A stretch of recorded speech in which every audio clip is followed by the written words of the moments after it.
I'm Dan Kurtz-Phelan, and this is the Foreign Affairs Interview. I think there was a moment, maybe the unipolar moment, when one could hope that more rational decision-making was possible globally, but now no longer. That's Shivshankar Menon, India's former national security advisor. From where he sits, the US-dominated international order is a thing of the past. And, in his view, when you look at the global reaction to the war in Ukraine, not just the Western reaction, you see just how broken that order is. Menon calls its response to recent challenges pathetic. Whether it's climate change or conflict or the global debt crisis, the system is just not working, especially for the global South. A kind of anarchy is creeping into international relations, Menon wrote recently for Foreign Affairs, and what order emerges from this chaos is anybody's guess.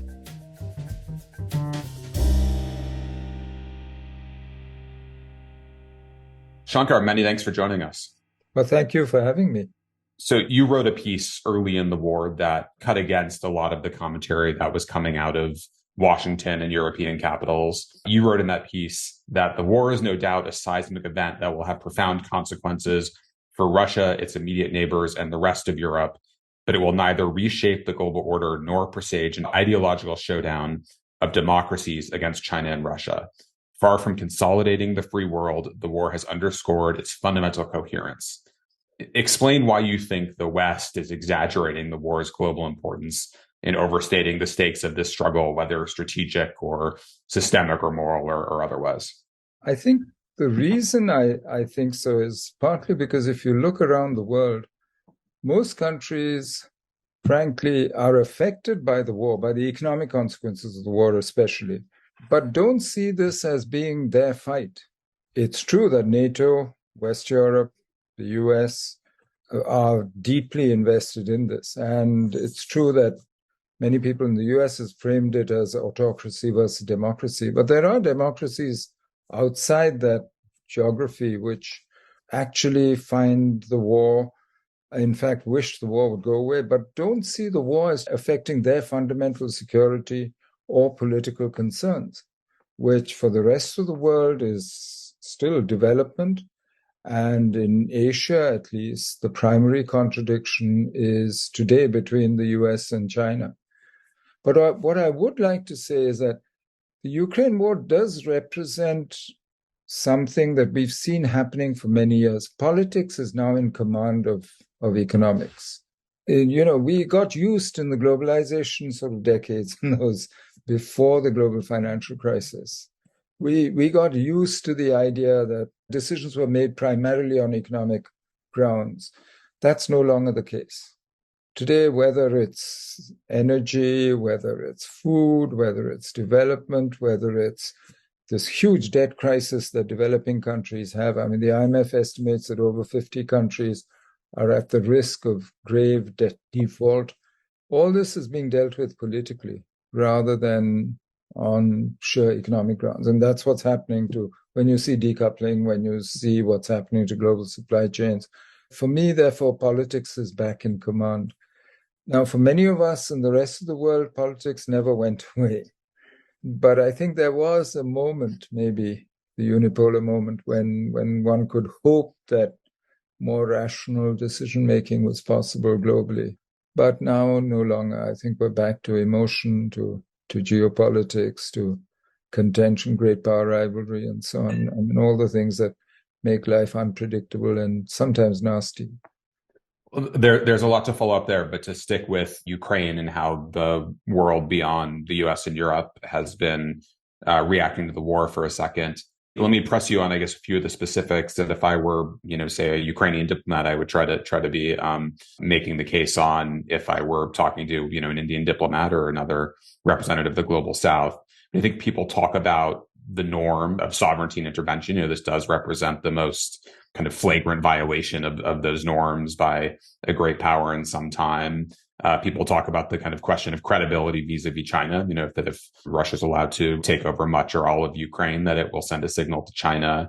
And then on the question of the kind of economic effects of the war, certainly, Ukrainians have said well, if Russia would, simply stop its aggression, that would end the economic dislocation. So why should you not, if you're, someone suffering from those effects, simply add additional pressure to Russia? How do you? Those are three distinct points, I realize, but how do those strike you from where you sit? Well, to go backwards, if the war stopped, frankly, the main economic dislocations would not be solved. Whether it's the debt crisis of developing countries, whether it's the food price issue, whether it's the dislocation in energy markets, this predates the Ukraine war. Ukraine war made them much worse. So it's not going to stop because the Ukraine war stopped. Secondly, the norms issue is critical. There's no question. But, we've got used, at least in the global south, we have an experience of colonialism, of the Cold War, when the norms seem to apply to everybody except the powerful. And even after the end of the Cold War, we've seen instances of countries invaded.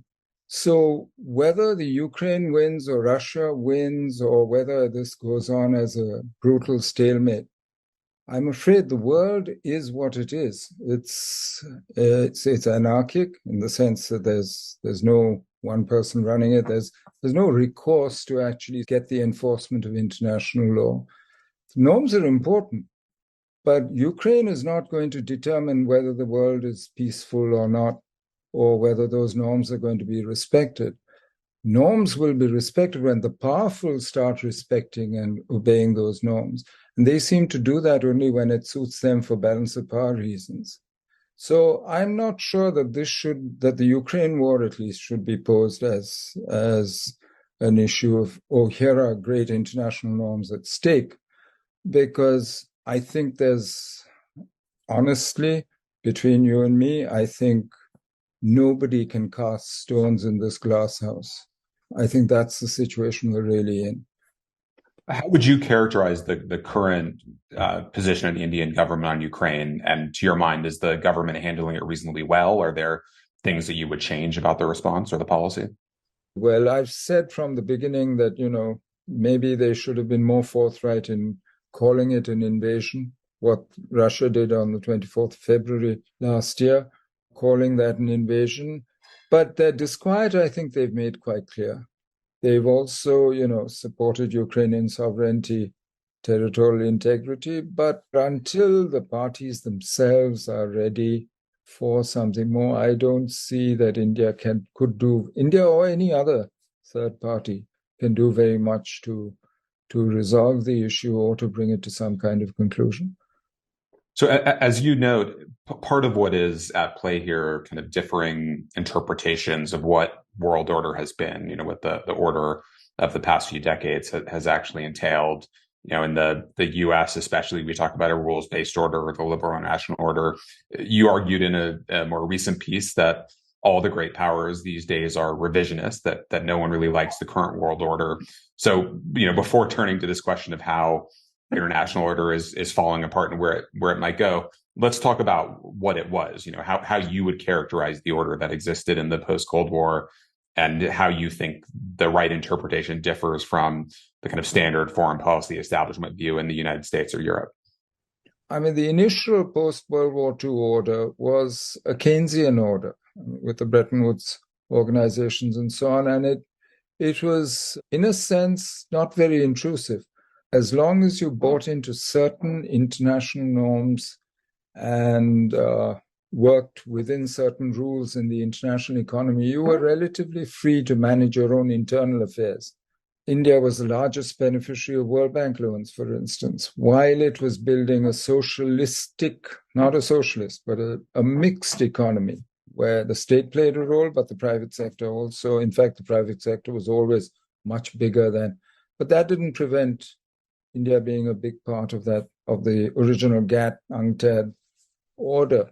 But that changed, I think, after the end of the Cold War, when there were no longer two contending blocs during the unipolar moment, where you had a neoliberal approach to order, which was much more interventionist, the right to protect, also where the boundaries in a globalizing world between internal and external economic issues were much less clear, where investment decisions, for instance, could then be adjudicated internationally rather than purely nationally. Now, the problem with that is that newly created states, that's true of most of the world, for them, the sovereignties are very important. And you got pushback against it. So that increasingly, while the issues have been transnational, the biggest issues that face us today, like climate change, like, as I said, the debt crisis of developing countries, development itself as an issue, the pandemic, for instance, while these are global issues, instead, we've seen sovereignties harden in reaction to that neoliberal, open, globalizing world. And you've seen this happen politically in terms of the rise of new authoritarians. You've seen it happen economically in terms of decoupling, basically. And if you look at it on the internet, for instance, there are basically two internets in the world today, at least. And there are other countries trying to wall themselves off as well. So today we are between orders, and nobody's quite sure where we're going. So what you're seeing instead is, the Ukraine war, for instance, is an instance of a struggle over the European order, the attempt to create a European order. Clearly, the Russian idea of what it should be is quite different from NATO's or the US idea of what it should be. But it is a quarrel about a European order. Asian order, is up for grabs because of the rise of China, the reactions from other countries, but the rise of other countries as well. And because the balance of power is shifting so rapidly, and it's shifting not only because countries have changed, but also because of technology. For me, this is a time of flux. And the fact is that it doesn't matter who they are, whether it's the US or whether it's Russia and China, it's clear that they don't like the existing order, they're trying to remake it. But even the US talks about building back better, is harking back to an earlier order, to something different from what we have today. It's not as if the old institutions are working. You look at the pandemic, you had a form of vaccine nationalism across the world, across the board. And your response to the coronavirus was actually worse than the response to HIV/AIDS, when you at least managed an international response and got the treatments to the patients in countries that couldn't afford it. But that's not what we did with the pandemic at all. So which worries me, which shows to me that the order is actually disintegrating in a sense, that its effectiveness and the old institutions, the WHO, which should have taken care of the pandemic, for instance, is no longer as effective as it was before. And the primary cause is the politics and the great power rivalry that now exists in the world. And I'm not sure that that is being resolved very quickly, since I don't see that. And that's what worries me. Let's look at the US side of that to start. I think if you're an American policymaker, you spend a lot of time talking about steps that you're taking to uphold the order, uphold the rules. You write in the trenchant and provocative piece that you did for Foreign Affairs over last summer that, I'm quoting you here, major powers exhibit what may be called revisionist behavior, pursuing their own ends to the detriment of the international order and seeking to change the order itself. And you notably include the United States in there. So for American audience especially, how do you see revisionism in American foreign policy? What are the elements of what Washington has been doing that represent an effort to kind of overturn or change the order? Well, I think there's three parts to it. One is, of course, clearly on the economic side, the US is more protectionist, much less globalist than it was before. But the other is, and I think the positive part is, on the political side, the US is today working much more closely and is probably more dependent almost on working with partners and allies than before. And that's a good thing, actually, because the logic at least leads you to a more international approach to things. The third is just from the outside, and I don't know this as well as you would. It seems to me that foreign policy has become more partisan, except for one issue, China. But on every other issue, it seems to have become more partisan in the US. Now, that again doesn't worry me too much because, I'm an old man. I've heard the US and US domestic politics blamed for US decline several times in the past. I mean, in the 60s, when I first came to the US, I was told, no, they can't sort themselves out. 75 after Vietnam, their politics so divided. 80s, I mean, I've heard it before. And the US is the one great power, which has always managed to reinvent itself and does so very quickly because there's this self-consciousness, which I find quite remarkable. It's very unusual, actually. Most great powers, I think all great powers in history, the greater the power, the more the level of autism, as it were. But not with the US. And the US has been so self-critical. And in a sense, it's designed with checks and balances to do so. But all this makes the US slightly, in today's situation, it does mean that the US is revising the way it sees the world and what it expects from the rest of the world. Unfortunately, revisionist has acquired a sort of pejorative sense. It shouldn't have it, actually. We should be changing. We should be improving. We should be trying to get better. And if you look at it in that sense, I don't see why we should worry about being called revisionist. If we assume that the United States still does have that capacity for reinvention or for self-renewal, however we characterize it, what if Joe Biden were asking you for advice on what that should entail right now, what would you advise? Well, I would say that what the world needs is a much clearer definition of where we should be going. A non-ideological definition, to present it as purely democracy versus autocracy. That's only a form of government. But what do we want? I mean, did the democracies respond better to the pandemic? Have they responded better to issues of development, to the developing country debt crisis? Have they responded better to climate change? So for me, that's not the metric that we should be using. But on these big issues, if we are clear where we want to go, I think the world actually needs leadership today, and that's what's actually in short supply. And for that, I think there has to be a much clearer vision. None of the new authoritarians has that or has offered a vision which could attract the world. If you think of the Cold War and why the Cold War was won, of course, everybody will give you their own reasons. For me, one of the big reasons was because of the attraction of the vision of freedom. It was the free world. It wasn't the democratic world.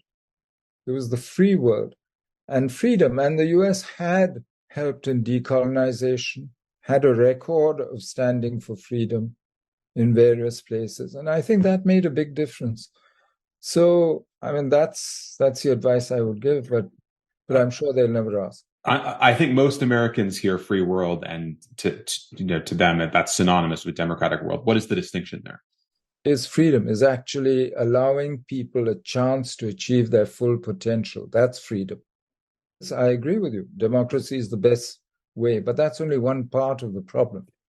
You mentioned the bipartisan consensus, more or less, on China in Washington these days.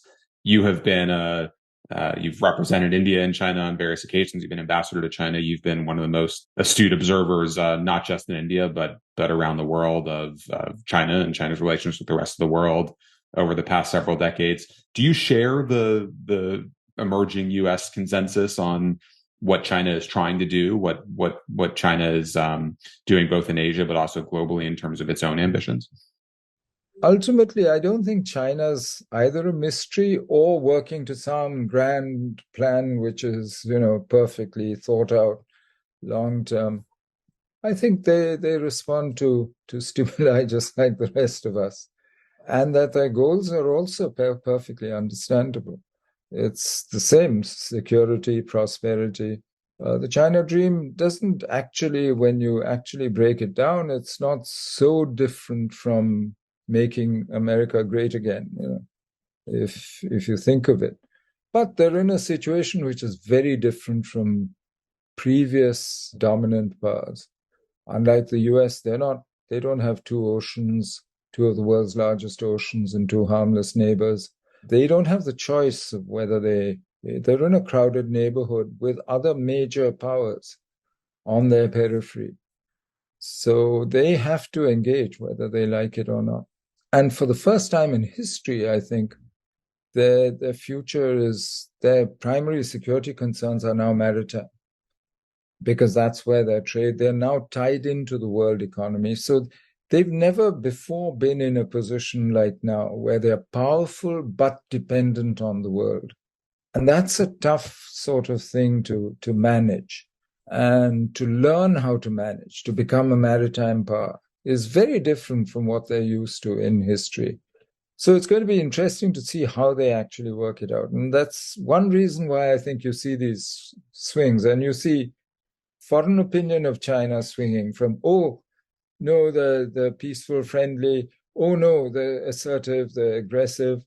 I think both sides are learning how to deal with each other still. And it's going to take a little while.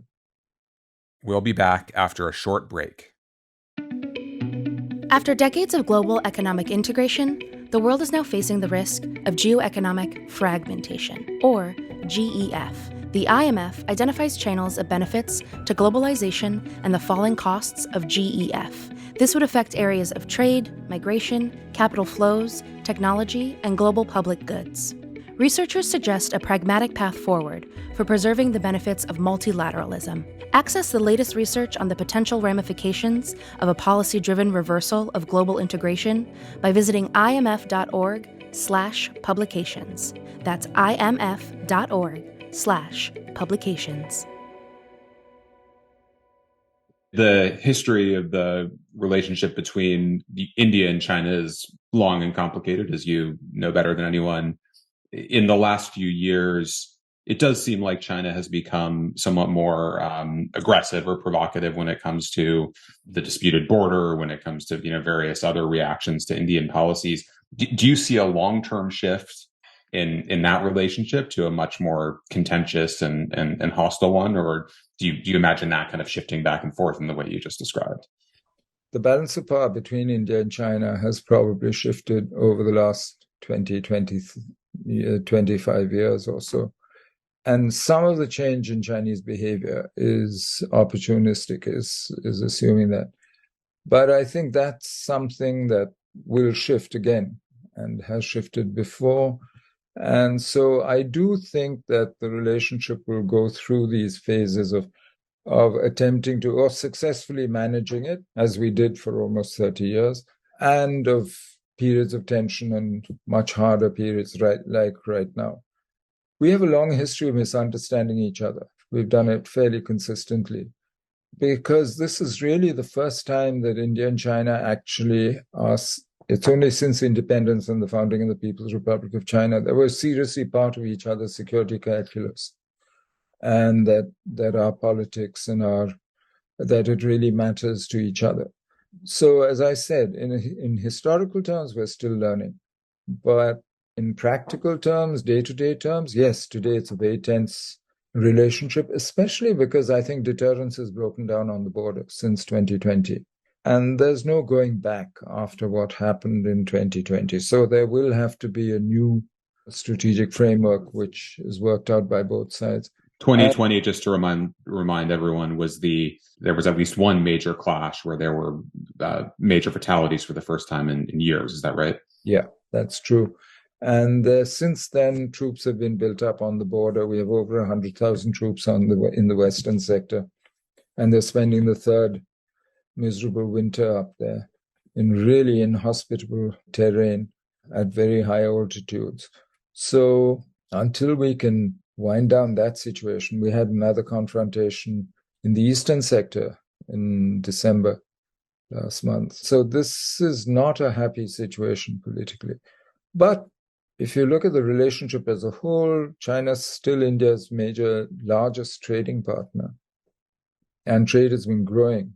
So to some extent, we have the same dilemma that the US has, where there's a clear economic interest in the relationship, large economic stakes in the relationship, but a difficult political relationship. And reconciling those two and dealing and managing that is not going to be easy for us. China has become, I think, the kind of central driver of the US-India relationship over the last 10 years, probably. What is your sense of the state of the US-India relationship now? And is China an adequate basis for that? Do you see that as the kind of right foundation for it? But from an Indian point of view, I don't think China is the basis of the relationship. For me, the US is an essential partner from an Indian point of view, not because of China. Quite frankly, China on the border is something we have to manage ourselves. I mean, our territorial integrity is our issue. It's something we will manage. No, for me, the US is an essential partner because if we want to transform India, then I don't see us doing it without US help or without the US. Whether it's in terms of our economy, whether it's in terms of technology, whether it's in terms of working in the world, where the US is the sole superpower today. She's the only global power. She's the only power who can project power across the globe where she wants, when she wants. The US is essential for much more than China. And China is, I think, from the US point of view, the salience of China in the India-US relationship has grown tremendously. And there's no question we have congruence in many of our views on China, on what China has been trying to do, on how we should deal with it.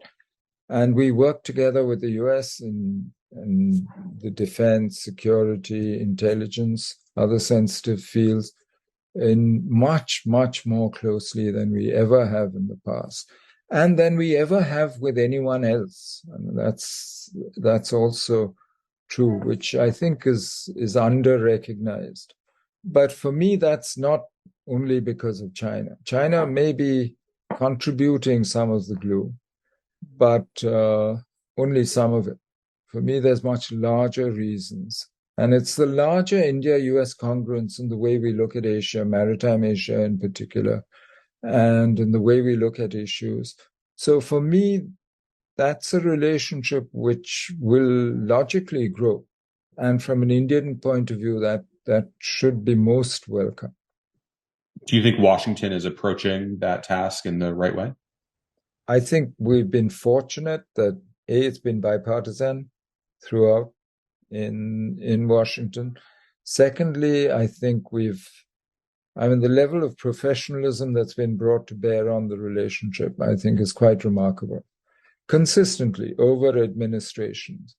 The big advantage we have, I think, is actually the diaspora and what it has meant for links across society, across the economy. It's no longer just the formal relationship between the governments. I think it's much broader than that. My favorite example is, when they sell real estate in the suburbs of Delhi and name developments, Palm Springs or Nassau County, it tells you something about what aspirational Indians are looking for. I'm sure you used to give speeches about celebrating the common democratic values and common values more generally between the United States and India. I certainly used to have to write those speeches on the U.S. side, kind of celebrating the relationship between the world's oldest and the world's largest democracy, is the cliche always went. There have of course been concerns about American democracy at various points over the last few years, as well as certainly concerns on the U.S. side about some of the domestic developments in India, whether, treatment of minorities or some of the other policies under the current government. Do you see that, the kind of growing concerns about democracy in India, as a threat to the relationship, or something that the U.S. should make part of a concern that it should bring into the relationship in a way that could hinder some of the growing strategic convergence? Well, it's another thing we have in common, isn't it? We both worry about the nature of democracy in the other country and at home. But, democracy is never a finished work. And it's something that keeps evolving, whether it's democracy in the US, whether it's our democracy. If you look at the number of times we've both amended our constitutions and the creative ways in which we've interpreted our constitutions. For me, this is part of democracy, that we learn, that we change, that we improve the system we have. And that in the Indian case, if you look at the history since independence, it's been a case of ever larger numbers of people actually having a say in in what happens. Now, whether you like what they say or don't like it, that's beside the point. But the fact is more and more people have been politically empowered and socially and economically over time. And the numbers in India, it's clear. The constitution was written by an assembly which was elected with a property qualification, only those who paid income tax. We did universal suffrage in 1950 and with the constitution and from the first election onwards. But it takes time for people to start learning how to use that power. And over time, you've seen increasingly both the social base and the degree of involvement of people across the board has increased tremendously. And I think that's what we're seeing today. And there will always be people saying, oh, but the good old days, things were much simpler. Complex societies, both India and the US.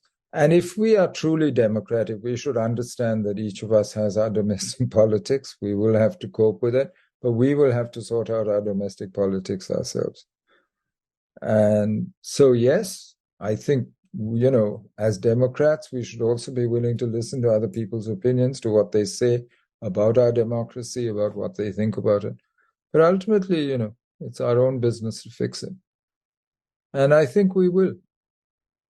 Let me close by bringing up a forthcoming piece that you have in Foreign Affairs, where you talk about the global South and the reaction to Ukraine, but also this broader question of what it would mean to really rethink world order, taking some of those concerns and dynamics into account. You write that we're not going to contend with a non-aligned world, we're going to contend with an unaligned world. And in this unaligned world, there's a kind of growing resentment about what you call the self-absorption of both the West and China and of Russia, none of whom have addressed the issues of debt, climate change, and the pandemic. What is this resentment leading to, and what would it take to build an order that, to your mind, adequately address these kinds of dynamics? For me, I think what I would prefer is an order where, at least on certain big issues like climate, like pandemics, like development, where you were able to at least come to some kind of understanding, some basic consensus. And I think this is something that we need to start building from the bottom up, where we need to start. Whereas if we see it only in terms of individual sovereign nations with their interests, trying to negotiate the traditional way, I don't see this working. I don't see a new order emerging very easily.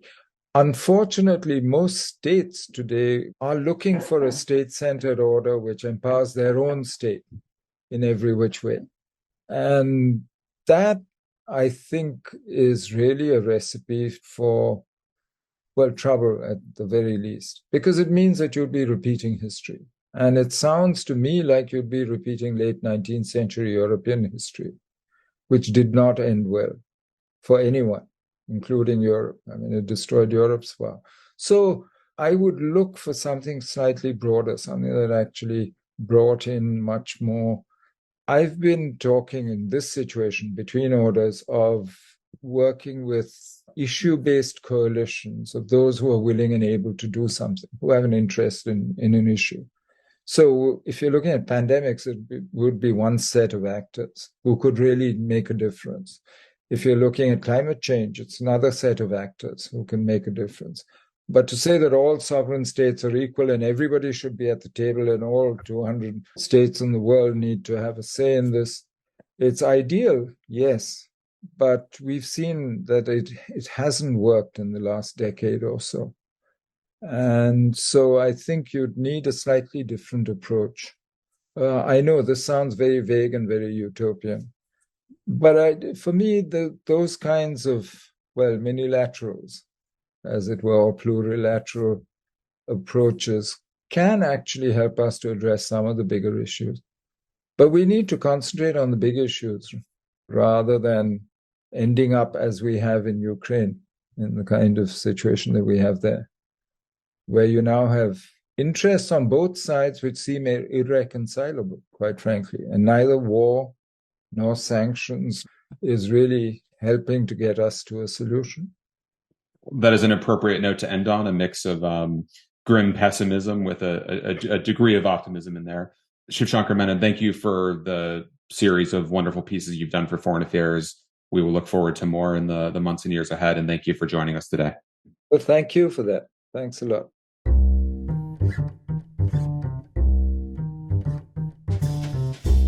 Thank you for listening. You can find the articles that we discussed on today's show at foreignaffairs.com. The Foreign Affairs interview is produced by Kate Brannon, Julia Fleming-Dresser, and Molly McEnany. Special thanks also to Grace Finlayson, Caitlin Joseph, Nora Revenaugh, Asher Ross, Gabrielle Sierra, and Marcus Zachariah. Our theme music was written and performed by Robin Hilton. Make sure you subscribe to the show wherever you listen to podcasts. And if you like what you heard, please take a minute to rate and review it. We release a new show every other Thursday. Thanks again for tuning in.